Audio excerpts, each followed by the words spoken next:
It's not our fault that we have these beliefs.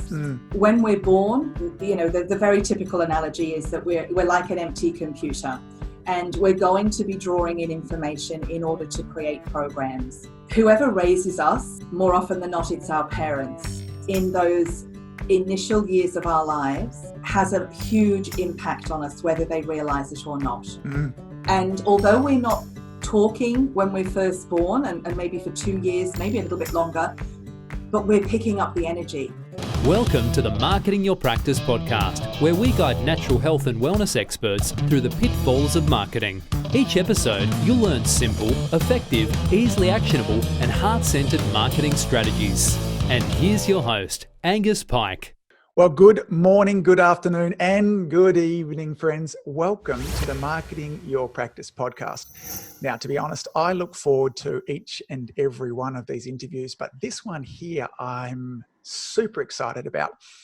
2 weeks ago, I was staying down at some good friends of ours, Troy and George's, and in their spare bedroom next to the bed was this beautiful, brightly coloured book that I just could not ignore.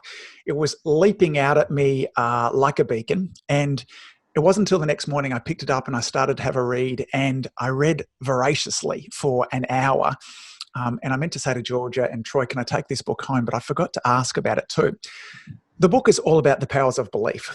And over the last 2, maybe 3 years, since I've been coaching practitioners a lot more on their marketing, I wrongly came to the assumption that what people lacked with their marketing is the strategy and the tactics. I started teaching people all these things, and they weren't implementing them because they had a bunch of stinky beliefs. And this book was articulating all the things that were inside my mind. Now, I have the author of that book sitting here with me right now. It's Gaynor Lawton. Gaynor, welcome to the podcast.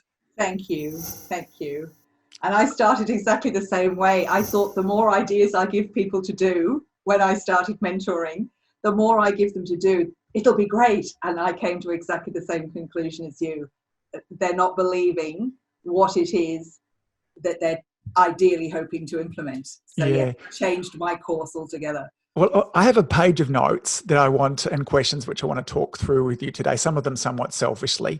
But perhaps I think it might be valuable for our listeners, perhaps just to get a bit of your background story, that you just touched on it briefly then, and then we might kind of dive into some of the key concepts of the book and how we can help our listeners perhaps have a more fulfilling life in all areas of their life as well. So what kind of brought you to writing the book?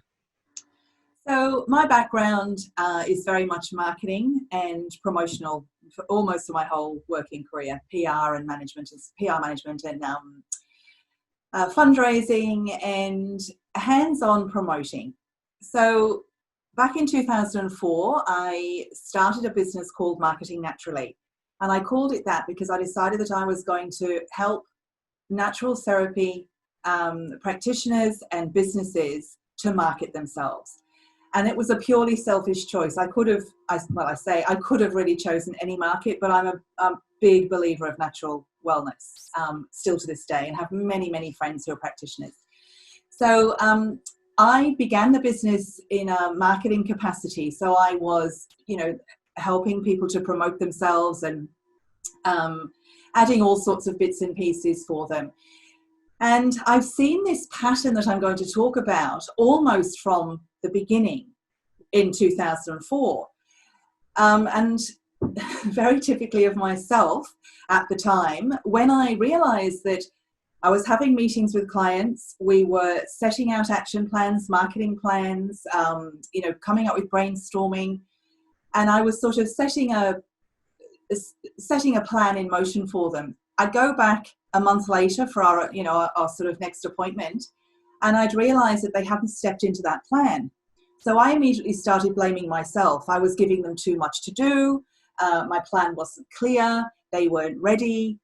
And I did that for a couple of years. Not all the practitioners and not all my clients were doing this, but it was quite common. And then about 5 years ago, I got a new couple of clients. I'd sort of broadened Marketing Naturally so that it wasn't just now natural health and wellness practitioners. I also teach the NICE program, which some of your listeners might be aware of. It's a government-funded program for people wanting to start their business. And that's where I realized fundamentally marketing fits in any business. It doesn't have to be, for natural therapists. So by this time, I'd grown my client list, but the same thing was happening. So I stopped and I looked at myself, because I was clearly attracting these people. So that was my first, I thought, right, why am I attracting people that they want to get to a certain level and don't seem to be able to or want to progress? Mm. So I looked at myself and I realized I had a lot of fears. We all have, it's natural. I had a lot of fears around whether I was good enough, whether I would ever make money. I came from a English working class background, very, very strong work ethic. As far as I'm concerned, good values. But that wasn't enough. Lots of contacts, as I know a lot of people, but it just didn't seem to be helping me go forward. So I started to explore the doubts that I had. Because fundamentally, at the core of every doubt is a belief, just one. There might be 10, but you only need the one, the main one. And so I started I began reading and Googling anything and everything I could about the belief system and how I could get rid of a belief. And to be perfectly honest, all that I could really come across, lots of good information out there, definitely, but what I could really only came across was trying to override an existing belief in a positive way. So, and that works as long as you don't forget to continually override it. Mm-hmm. And I did this. I've done lots and lots of different things to try to clear beliefs. Now, I also know that sometimes as soon as you recognize the belief, it can dissipate. Mm. So you don't always have to work hard on getting rid of it and checking it's gone. Sometimes you just go, oh my goodness, I've been thinking like that. And the next time it happens or a situation arises, you realize, wow, I didn't think like that this time. So sometimes you just have to recognize them. So what I did a lot of work on myself, my own fears, my own doubts.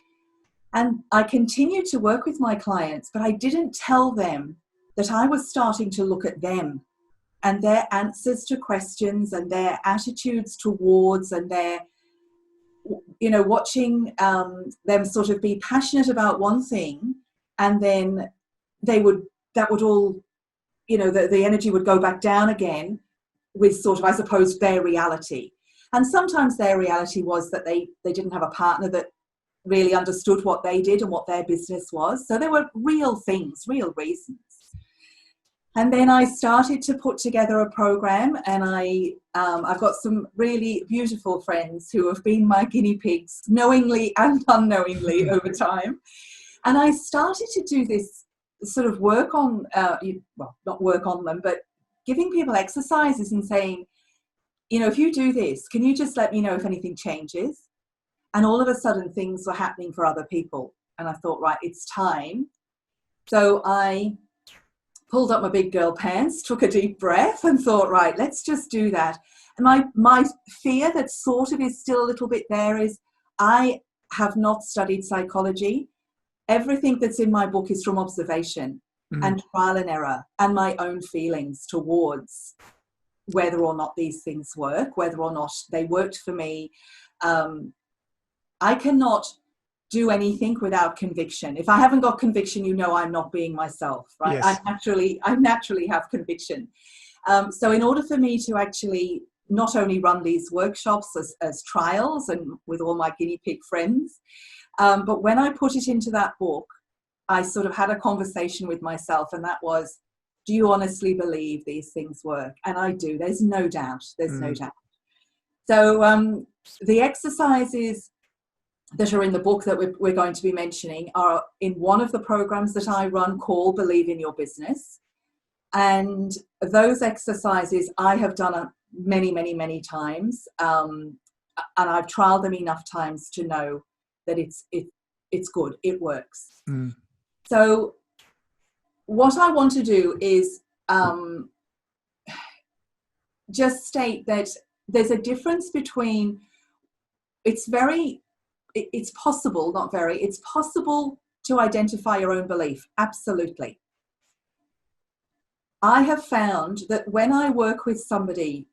through an exercise or through this whole program, we get to the belief quicker.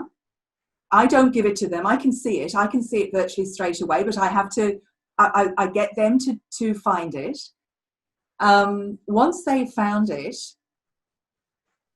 and I think because of the assistance or the facilitation with me, they feel it's happened rather than them going and taking exercise and doing it themselves.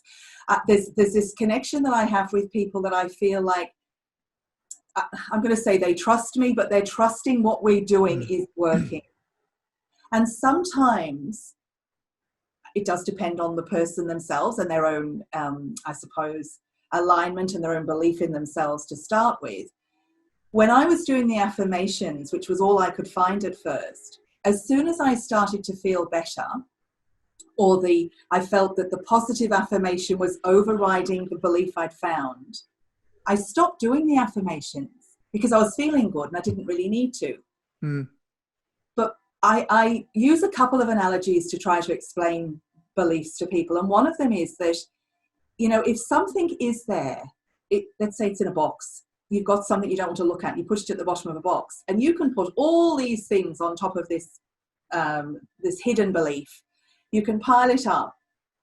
As soon as you stop putting things on top, so it's like putting a positive affirmation on, it will find its way out again. It hasn't gone. You're just hiding it more deeply. And we all know, and I know that for the nature of this podcast, your listeners are very aware that anything that's niggling us, if we don't deal with it, if we don't shed some light on it, it is going to end up in an illness of some sort or an ailment of some sort. And that's what a belief is as well.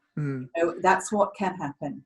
So I wonder this, what I'm going to encourage our listeners to do over this next kind of 30 minutes or so is to try on the idea that maybe what's standing between you and the practice of your dreams, the life of your dreams, the relationships of your dreams, the health of your dreams, is not a strategy or a tactic, is not new information, but maybe it's a belief system. And there was a sentence, a paragraph inside of Gaynor's book here, and we'll dive into in a moment a little bit more about what beliefs are, how we identify them, because I'm interested, you give some great things inside of that. But let me read this paragraph, and I want our listeners to perhaps try this on.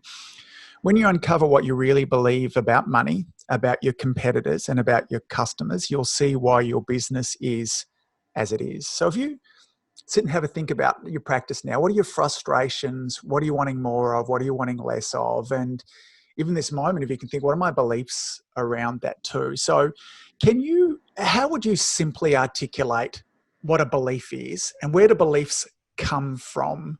Okay. How do they get to us? Yeah. So a belief is just a thought that we keep believing, that we keep thinking until it becomes our truth. Now, I can really simplify that without starting with the big, I don't believe in I'll ever be rich within a practice, but you can really simplify that with something like, if you've ever dropped a pen or, clumsily done something, you've been carrying too many things, you've dropped something. You might do it to yourself, or you might have heard somebody else say, "Oh, I'm so stupid," right? Now, that might sound, you might not even hear that person say it, or you might not say it out loud, but sometimes we say those things to ourselves. Fundamentally, that's a belief we have about ourselves. We believe we're stupid, or we're clumsy, or, "Oh, I always drop things."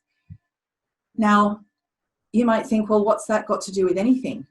Well, if your whole body, every cell in your body believes and will respond to the fact that you're clumsy or you're stupid or you're always dropping things, it's going to restrict what you're going to allow yourself to do, right? So where these come from are a number of places, and I do outline this in the book, and I do have a conversation with people at the beginning of a session as to, it's not our fault that we have these beliefs. When we're born, the very typical analogy is that we're like an empty computer, and we're going to be drawing in information in order to create programs. So whoever raises us, more often than not, it's our parents. it could be carers, it could be grandparents, but whoever raises us in those initial years of our lives has a huge impact on us, whether they realize it or not. Mm. And when you realize this and then you become a parent, that creates another layer of, oh my goodness, what does my daughter, what have I given my daughter already? But we pick them up. We are empty. And although we're not talking when we're first born, and maybe for 2 years, maybe a little bit longer, but we're picking up the energy. So we can observe people who we love to be with because their energy is beautiful. And then we have people who we fear or we're not so comfortable with because maybe they've got a loud voice or they've got a strong energy. So it literally starts with that. But once we can communicate, that's when we really start to interact with these beliefs and make them our own. Mm. So by the age of 7, and this is a very well-known phrase or meme, whatever we call them these days, and that is, give me a child to the age of 7 and I will show you the man. Mm. Because by 7, that empty computer is full. So whatever we've experienced from then until 7, which is, in a regular environment, we've got parents, we've got kinder, we've got friends, our parents, friends, children. So we're starting to interact with other children as well. And we've started a primary school. So we're already restricted. Our parents, with all the goodness in the world, try to keep us safe. In fact, beliefs are to try to keep us safe by the person or the experience we've seen that's created the belief. So our parents are saying, don't touch that, it's hot. Don't climb that tree too high because you'll fall down. So there's a lot of restriction already. And I'm not saying it's wrong. Now, not only are those beliefs and those instructions direct to us, but we also pick up what's going on between our parents or between our parents and another sibling or between a sibling and ourselves or a friend and ourselves. So you realize, you take something from a child and you see that they cry. So you give it back, or your parent tells you to give it back. Now that immediately thinks, wow, you can't take things from people, or I don't deserve that because I've got to give it back, so I can't have it. They have the nice toy or the lolly or whatever it was. Now this, again, is regular living, right? But those little things, if it happens twice, it's reinforced even more. Then we go to school or kinder first, and then we go to a primary school. And again, there's a set of rules where we can sit, when we can talk, to raise our hand to ask a question. Not wrong at all, because there's got to be some conformity and some control, both in our parents' lives and in a kinder and in a school. You can't just have 30 kids running around willy-nilly. There needs to be some control. But the power of the messages going into our minds is actually shaping us. Okay? So how this, because I'm just cautious here too, Gaynor, because you and I could end up speaking the next 3 days about this. What I'm wanting to get people towards is that let's use an example of a practitioner who wants to grow their practice. Yes. And they are willing to try on the concept that maybe what's between them growing the practice is not more tactics, but they're wanting to try and find out, I wonder what beliefs are acting as a handbrake or an anchor. Where would you start with somebody to identify those? They buy into the concept, okay, I get that this is this, but how do I find it there too? Where do we begin with that? One of the simplest exercises is to create what I call an outcome statement. So you will take a piece of paper and you open the sentence or the paragraph with, it's been 2 months since. And then you list what you'd like your practice or your life to look like. It doesn't matter what stage you're at now. So let's take a typical, I will give you an example of an outcome statement.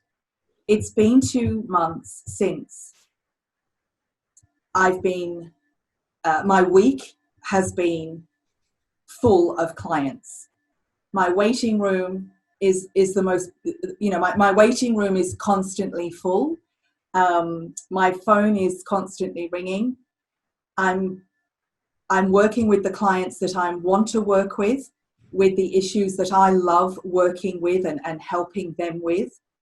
I've been able to give up my part-time income, and not all your clients will have that, but I know there's a lot that will. I've been able to give up my part-time income. I'm turning over, 70,000 a year. You put the figure in there. Don't equate that to the number of clients. That's a big error, which if we've got time, we'll come back to. I can afford to, both emotionally, mentally, spiritually, and financially, I can afford to take my family on a 2-week holiday or whatever. So what you're doing is you're dreaming. That's what people think. Now, the way to get around that is to pretend. So I often say to people, just pretend. Okay? Just play. A great word. Yeah. It is because it puts a barrier there. Yes. Now, you've written that. The reason I say 2 months, it's been 2 months since, is because you're already in the middle of it. Yes. You're not going to say, I'm hoping this is going to happen. I'd like this to happen. That you've put your mind, okay, my waiting room is full. Yeah. And because it's full, it's allowing me to do this and this and this. I feel amazing. My clients are just loving it. They're referring people. It's just growing. Now, when you've written that, or even while you're writing it, at the bottom of the page, draw a line and give yourself a little bit of room at the bottom. And as your voice in your head starts going, yeah, as if that's going to happen. Well, how are we going to go from 1 client a week to, 35, right? So anything like that, it's not a belief, but it's something that's trying to sabotage what you're writing in your outcome statement. Just jot it at the bottom of the page. So ideally what you end up with is a beautiful, what might seem like a dream, but it's a beautiful outcome statement. It's where you're heading, right? You can call it a goal if you want to. I don't use that term. But to me, if you just say, this is an outcome statement, this is where I'm going to be. You don't have to say it's in 2 years, in 5 years. If you want to tell the universe that you want to put a time on it, the universe will put a time on it. But if you say, I want to grow my practice, the universe will start helping you immediately, in my opinion. Now, the most important thing here is you need to be able to read that out loud, just to yourself. Now, as you read it out loud, again, what's going to kick in are all the little doubts. Well, how's that going to happen? Who's going to come to you? Jot those down. And this is a little process that at the end of end of writing that and reading it out loud, you look at what's written at the bottom, right? And you've got things like, there's plenty of other practitioners better than me. I haven't been doing this long enough. Well, I know nothing about this, and all my clients keep coming to me with this issue, and I don't know anything about that. So you just take one of those statements and think to yourself, why is it that I'm thinking I'm not good enough? For example, that's a huge one. I'm not good enough. And it might take you a week. It might take you 5 minutes. But I'll tell you what will happen. At some point, once you've identified, why have I written I'm not good enough?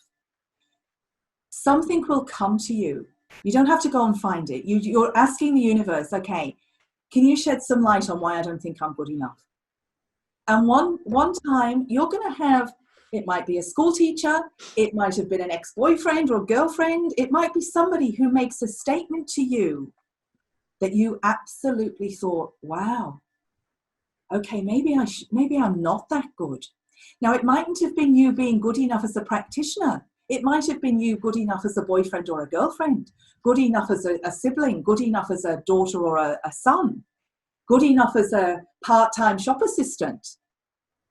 It's the term good enough, right? So it's as I said before, if I'm there, or if you do it with somebody, because there's a way in the book of you actually doing some of these exercises with a trusted friend or a partner, for you to start looking at each other's beliefs, but the energy around how you're speaking to each other. So finding it is one thing. And as I said before, maybe it will dissipate once you've found it, but you will honestly find where that belief originated. You will find that. Yeah. You've got another interesting sentence, which this was a great discovery for me a number of years ago, that you said, the feeling is often the clue to the belief behind the thought. Yes. I notice for me sometimes I might get up early to go to work and I've got this funk about me too, that for a long time I just went, I feel funky today there too. I now know if I just look a little deeper, invariably what's happened, if I've told myself something beforehand, maybe I've told myself, oh, you didn't get enough sleep last night, so you're going to be tired today. I've told myself something else that has led to the feeling, but I used to never investigate the feeling here. So I wonder, for many of you, if you write down, what this practice looks like. For some of you, you might just get a feeling about it, like, maybe it's in your, I tend to get mine in my solar plexus is where I feel it there too. And then maybe it might be just worth asking then, like, what did I just tell myself? What did I tell myself before I kind of got that feeling? So you mentioned that for some of us, once we identify those beliefs, that can be enough to make them dissipate. Yeah. Let's assume that we've got some beliefs that are a little bit more ground in there as well. Yeah. How do we get rid of some of the more stubborn ones? Okay, so the feeling is the emotion that is wrapped around the belief, in my opinion. I was speaking to somebody the other day about, I'm getting all these memories about a partner who just left and getting all these memories about my partner. Now, you can have a memory. You'll not get rid of the memory, but you need to be able to clear the emotion around it. And it's exactly the same thing. When you believe something, it often makes us feel sick or feel, anxious. It does come, solar plexus and gut are very often the two places. Now, sometimes I've woken up and I've thought, why do I feel that? Before I've had any thoughts or before I realize I've had any thoughts. And it might be that today, I've got to go and have that conversation with so-and-so, and it's a difficult conversation. So your body knows prior to you actually consciously going, oh yes, I've got that meeting today. Yes. The body hears and knows everything. So when you find it's not so much a tough one, it's an embedded one. It's probably been there since childhood. Yep. It started off as a very tiny, let's use the analogy of, say, a stone, okay, little pebble, little stone. When it was first planted, or even a seed, when it was first planted, it was a little seed. So the first time you heard somebody talking about not being good enough, for example, it was tiny and you got over it. And then something else happened, which sort of connected to that same thing. Oh, wow, that's me not being good enough again. So this little seed grows a little bit more until in the end, you've got quite a solid mass of energy inside you somewhere that anytime somebody talks about you being good enough, you kind of go, oh, and it triggers this big ball now of energy. And starts you getting a bit fearful. Would I be good enough to go and give a talk at the Practitioner Association this year? Or would I be good enough to? The answer is yes, you would. But there's a lot in you that's questioning whether you could or not. But the answer is yes, you could. So once you've realized that over time, this one belief has actually got bigger, it's the same belief. It's just that now there's a lot of them all together. You don't have to clear every single one back down to the core one. If you can find the core one and the first time it was ever said to you, it will domino effect clear all the others. Okay?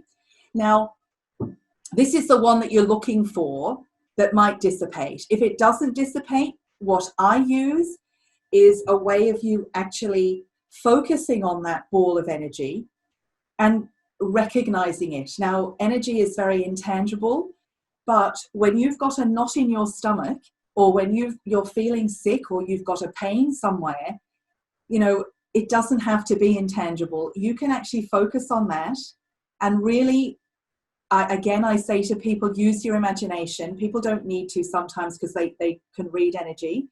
Use your imagination or pretend that pain has got a color to it, it's got a shape to it, has got a texture to it, connect to that pain, not the word of the actual, the sentence or the belief, not so much that, than the feeling. Connect to that feeling.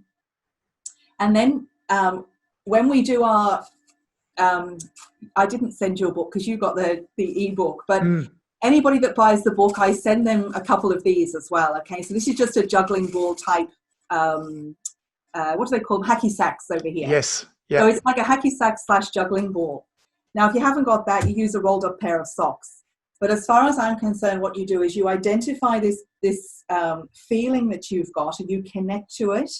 You use your imagination, you bring it up to your dominant arm shoulder. So if you're right-handed, up to your right shoulder. You imagine that whole ball of energy coming down your right arm into the palm of your hand. You transfer it into this ball or your pair of socks, something soft that's not going to bounce back and hit you. And then you throw this sort of down and away from you. Now, the reason a lot of people like this, and I am going to say particularly men, and I say it because women and men think differently, and we all know that. It's not right or wrong, but men prefer tangible. So do a lot of women. But for me, I find this works perfectly with men. I've had men throw this ball and burst out crying. Wow. Yes, really burst out crying and gone, oh my God, I can just remember my father saying to me that I'll never have any money because I don't work hard enough. And it's just, they can't help it. They're not thinking about it. It just happens. And I think the process of throwing something does a number of things. It makes you feel like, oh, it's gone. Yes. Or, you can just, you can get rid of some sort of whatever it is. And you can have 3, 4, 5 of these on your lap because one throw might not be enough. So the idea is you do that, you go back, you center yourself again, you go back to that belief and you feel, is it still in your belly? Is that feeling still there? You might have to do that a couple of times. It might have moved to your throat. Throat is another area that's quite common for people to say, oh, I feel like I want to cough. I feel like my throat's all dry. I've got a sore throat. Then again, you don't necessarily have to use the ball. You could actually breathe it or cough it out. Right? And I often find myself saying to people, look, just humor me. Just do it. Just, no one's watching. Doesn't matter. People feel silly. Just do it. And then if it doesn't work, it doesn't work. But I know that in enough people, I've seen it work, and in myself, it's worked. So what you're doing in essence is acknowledging that there's a ball of energy there, and it is connected to not feeling good enough, as the example we're using. Yes. So the more of the energy that we can get rid of, the more that you can breathe out, cough out, throw out, the next time you focus on it, the intensity of the emotion will not be as strong. And I'd like to be able to say, I promise that. Because honestly, as much as I can promise, I do promise it. Now, if it's still there, then you just do the exercise again. You don't do it 10 times in a row. Give yourself a couple of hours, allow your body, you've just taken some energy out of your body. Just allow everything to sort of, sit back and what's the word? Recalibrate. Just process, recalibrate. It might be a day before you try it again. Try it again, and it will be, the feelings might still be there, but they will be less, right? And the other thing I want to just mention is that when we take on a belief, we have something at the back of, I can't say this word without pointing to the back of my neck, but we have a filter called a RAS, right? A reticular activation system. Yes, I wanted to talk about that today. Great. Right. If we didn't have that filter, we would explode and implode all at the same time, because we are surrounded by so much information. Our senses they wouldn't be able to cope. So what we feed our filter is what our filter allows in or keeps away. So if our filter has grown up with or if we've grown up with the thought, which becomes the belief, we're not good enough, then our filter will keep us safe from having that shown to us again, if you like. It keeps us out of areas that might make us feel not enough. It keeps us in safe places. So once you start to release the energy of a belief, the filter also goes, okay, we're opening up this area up a little bit. I don't have to protect this person so much of putting themselves in a situation where they're going to be shown that they're not good enough. They're taking that away, which means brilliant. We can step into more opportunity because we're not going to be as afraid. With our filter system, it's very easy for us to, we've all experienced this. We might have been with some friends and we were laughing and joking about, some fancy yellow sports car. And we're just joking about it, and we're maybe having a drink or we're having lunch together or something. And we're just sort of saying, oh, that would be great. Imagine going for a drive in one of those fancy cars, something like that. Again, this is a way of you checking without getting too emotional and too personal into this. I can honestly say that within 2, 3, 4 days, you will probably see a fancy yellow sports car. Because what you've told your filter is, we're interested in this car. We'd really love to have a drive in one, or at least see one, or, it's something we're excited about. And so our filter does the work for us. We don't have to go looking for it. Our radar will be out there looking for this fancy car. And when you see that fancy car, for me, just do a thank you. Just laugh and say thank you, because it's working. So if it can work on something that doesn't emotionally affect you, like you're testing it, and there's a lot of people who test the universe, which I do myself, and I find it interesting that we have to, but we do. Once you start doing this bigger work, you will realize that energy has shifted around that belief, and all of a sudden opportunities are presenting to you. Now, with those opportunities, you can always say no. And I say this to people, how lovely would it be to have the opportunity and say no, thank you, then never have the opportunity at all. Gaynor, is it, once we've gone through this process and we've helped to let go of belief systems that are not serving us, is it important that we then start to install belief systems that will serve us? Is that a next step that we would want to take? Brilliant question, Angus. And that's what everyone says. I'm not good enough. So shall I start saying to myself and start believing I am good enough? I can do this. So I'm not saying do or don't, but I am going to give you my favorite analogy. So if you can imagine a river, and it doesn't matter whether it's running slowly or whether it's a whitewater raft river. Just imagine the river. The reason that water is running the way that it is, or flowing the way that it is due to the boulders and the rocks of all different sizes within that river. Those boulders are directing but also dictating how the water flows. So if there's a huge boulder, the water might be able to go over it if it's running fast enough, if the flow is fast enough. Otherwise, it has to sort of slow down, separate, go around the boulder, and then come back together. Now, if we removed a boulder from a river, the flow of the water would change. Okay, so if we move that great big one, it would probably go through a little bit quicker because it wouldn't have had to be diverted. So the analogy I use for beliefs is your beliefs are like boulders within your body. Now, once you've felt one, so feeling that feeling in your stomach, if you imagine that is, the equivalent of a boulder, once it's been removed, the flow of your own energy is not going to be as directed because it's going to have a clearer pathway. Okay, so let's say we get rid of I'm not good enough, which was a very big boulder. It had been there a long time. By replacing it with I'm great, I am good enough, I can do this. Each of those are little boulders. Okay, so as the boulders are replaced, even if they're small ones, as soon as you find yourself again questioning, am I good enough? You're going to bring back that doubt.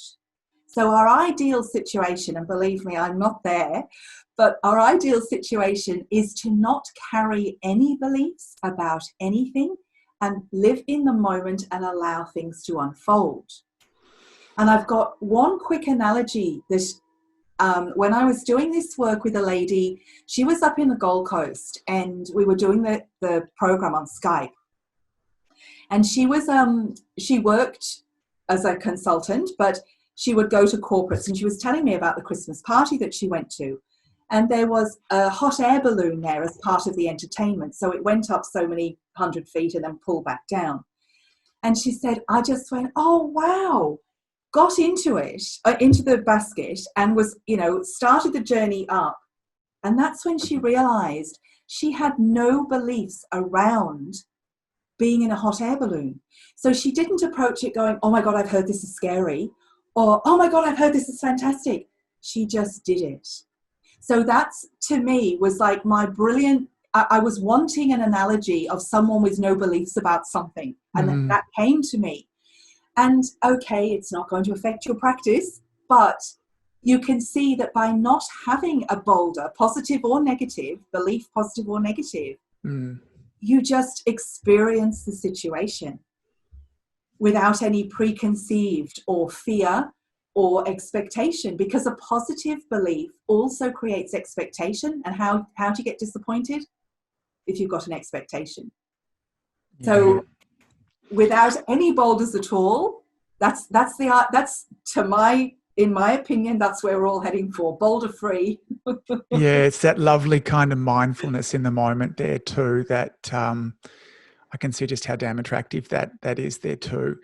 I want to see if I can kind of do a little summary of what we've spoken about so far, and then perhaps encourage our listeners, if this has resonated with them in any way, about where they can find your book, and perhaps some other ways they can work with you as well. And, we started this whole concept off to saying that, it's quite possible that what's standing between you and what you want is not a lack of information, of tactics, of skills and stuff. It may well just be a belief system in around that too.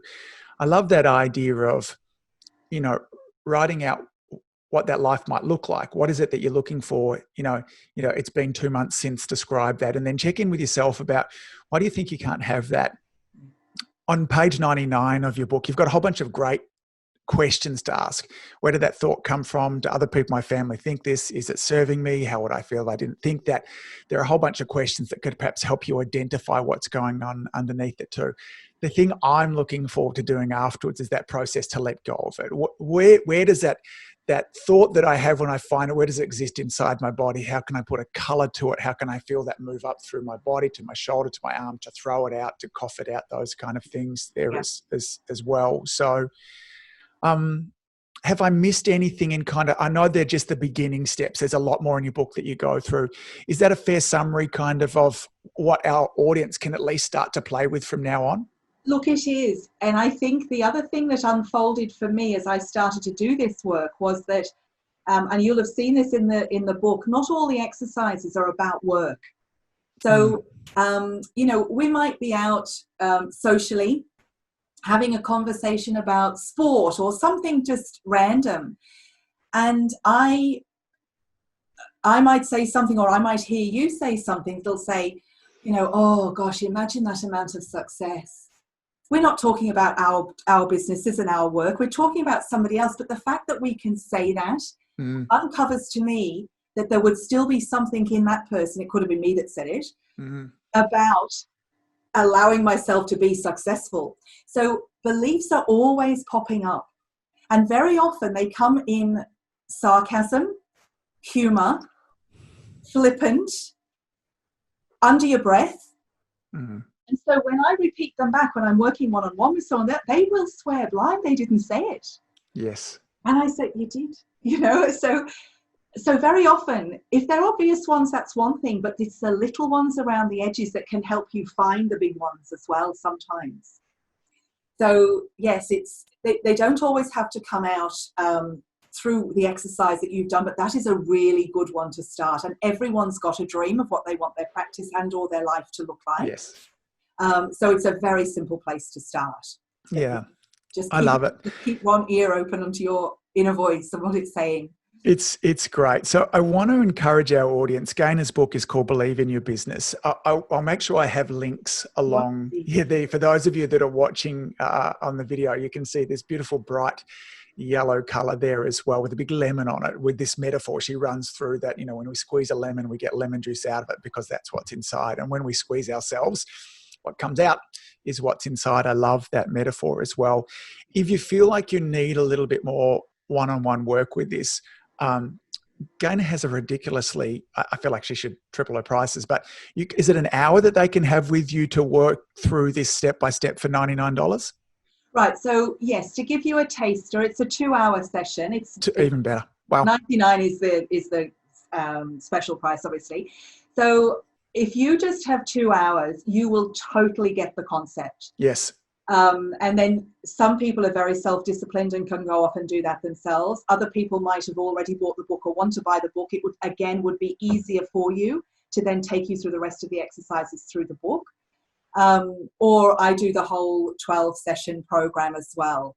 So, but the first 2 hours, as a 2-hour intro, $99, and you will be surprised at what is uncovered and what you believe. And often it can end there. That can be a life-changing thing as well, just clearing those beliefs. So, yes, by all means, that's available. Yes. Well, the book for me was life-changing. It was so great. There were some key distinctions in there that were really helpful for me. So at the very least, I want to encourage our audience to, the best website for them to look at the book, just for those that would like to know rather than checking the notes. So if you go to believeaustralia.com, you'll find that's my website with all my work on there. If you want to go direct to information about the book, it's within that website, but it's believeInYourBusiness.info. So Believe in Your Business, which is the name of the book, .info. Great. I'll have all those kind of links in the show notes there as well. At the very least, gang, I would really encourage you to kind of run through that outcome statement that Gaynor spoke about to perhaps find out, is there something in the way that's not a tactic or a strategy that's perhaps holding you back there as well. The book is a wonderful investment. And for those of you that it makes sense perhaps to have a couple of hours with Gaynor there too, then I would highly encourage you to do that. Gaynor, on behalf of my audience, I want to thank you for continuing to grow and develop and put all the time and effort and energy that goes into writing a book. It's a great book. It's a wonderful read as well. Any final thoughts that you would like to leave our listeners with today? I think the outcome statement is something that is a definite. Start with that and read it a week later. Other things will come up. And what is coming up are the things that are coming between you and that dream. And they might be big, they might be small. And you might find a different way of clearing that belief. But I think if you start with that, it will create a change immediately. And immediately to me is within 2-3 days. Mm-hmm. Not if you're sitting at home on the couch, not interacting with people, that you won't see the change. But if you're out and about and doing things, you'll begin to see a difference. So yes, I think the outcome statement is the best thing. I also just wanted to say as well, I do this on Skype or Zoom or whatever we're using at the moment. So you don't have to be face-to-face. I love doing the face-to-face work. I'm obviously in Mornington, in Victoria, but yes, it works just as well online. So yeah. Yeah, I can see that's absolutely the case. Well, Gaynor, I look forward to hopefully one day meeting you in person, given that we're more or less in the same neck of the woods as well. And you've told me too, there's a new book that you're currently working on as well, which is very relationship based. Is that right? Yeah. So that one's called Believe in Your Heart. Yeah. Same principle. What do we really think about relationships? Yeah. And I've started writing this book, and my intro is really, who am I to write this book? I've been single for 12 years, right? And I've just stepped into it.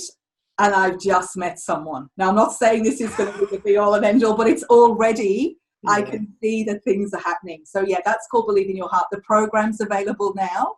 And it's not just if you're single, it's if you're in a relationship with Dwight, that it's finding who you are within the relationship. Yes. Yeah. And don't we tend to write and teach about what we need to learn? And oh, absolutely. Yeah, that's me too. So, hey, Gaynor, thank you so much. Have a wonderful afternoon, and I look forward to seeing you soon. Gang, all the notes on how you can contact Gaynor will be in the show notes.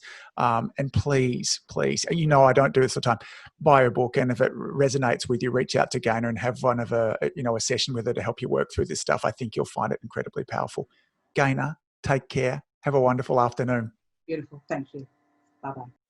If you enjoyed listening to this podcast, you have to come and check out the Community Influencer Program. It's my monthly coaching program where we take all this material and I'll work one-on-one with you to apply, implement, systematize, and help guide you and your practice to the next level. Now you can join me on over at adiomedia.com/join. That's adiomedia.com/join. I'd love to see you in there.